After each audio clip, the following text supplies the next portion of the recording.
how did you get your first outside capital, and how much did you raise, and what was that experience? How did you find those investors?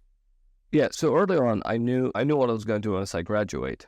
So I spent the last year of graduate school kind of cultivating these relationships.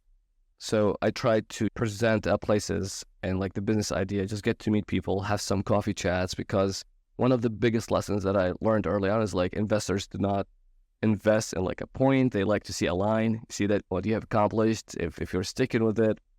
I knew the second I graduated, I was going to get that check from Tedco here in Maryland. It was $150K convertible note that we received, and we knew that was our budget to build a prototype.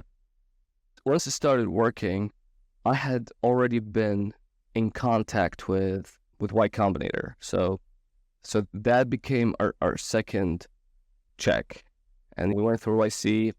Unfortunately, I got very sick through YC, so I was not one of the hot companies coming out of YC, did not raise much money. We raised enough to stay alive, and that was supplemented with a grant from the NSF to build our second generation prototype that was more consistent and was not made in my basement. Yeah. And you mentioned something, a couple of points that I want to highlight for founders listening is investors don't invest in a point, they invest in a line. And I think that's a very valuable quote there, in the sense that they want to see multiple points over a period of time of you progressing and the progress of the product or the business over a period of time. And that requires you to establish those relationships prior to ever needing money. And so it sounds like you worked on that. And then you mentioned with YC, before you applied, you already were in talks with them. Can you elaborate on that? Did you connect with partners or other members? How'd you go about building the relationship to get into YC? So I actually connected with a bunch of companies that did YC and learned how things are done there. What I learned was do not overthink the application. That was like the biggest thing I learned. I said half hour I wrote the application because it was just exactly my thoughts, how I'm like talking to you right now. So just between that and having like knowing who the partners are, who they would be and what they have done before, I wrote it to them. And that was the strategy. Nice. That's good advice. Connecting with the founders that were already in it, that have been through it, and then learning the tricks to tailor your application. For those that want to get into YC, there's some good tips to listen to. So you get the YC money. YC didn't seem to maybe be the best possible experience. Seems like you got sick and other things came up. Yeah. But you still were able to take the business to the next level. You raised a seed earlier this year. So walk us through the fundraising cycle post YC. Yeah, so post YC, it gave us about an 8-month runway.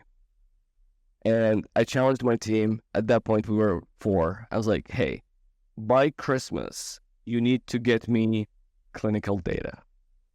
And I had it on my office door. I had a counter, like a countdown to Christmas.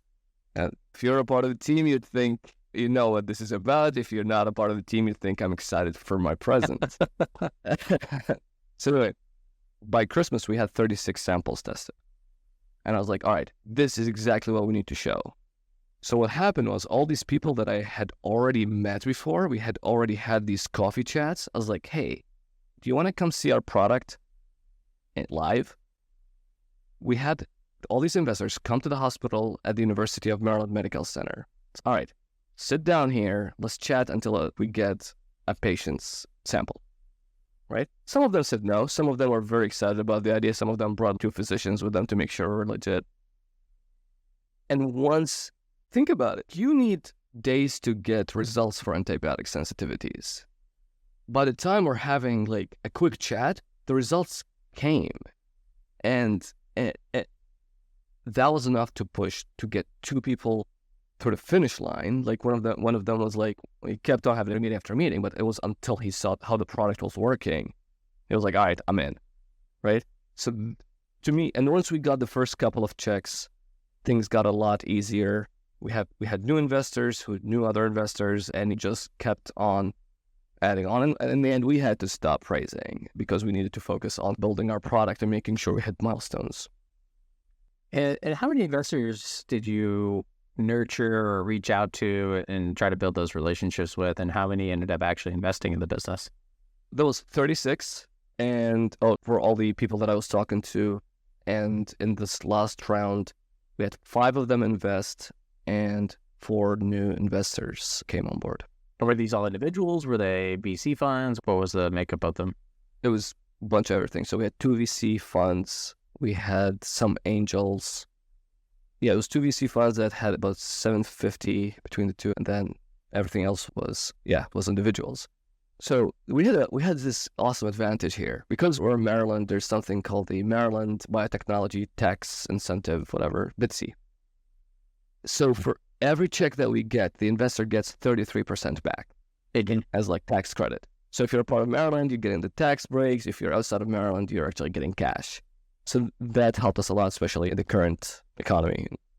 So this is something that I'm glad you brought up. And I also want to talk about your grants as well. Not really in New York or California, like the big venture markets, but in some of these other markets that have less venture activity, there are these different types of credits that investors get and are incentivized to invest in your companies if you file for them and get the proper applications through and you qualify. Whether it's usually around research and development or building out facilities that are going to employ lots of people.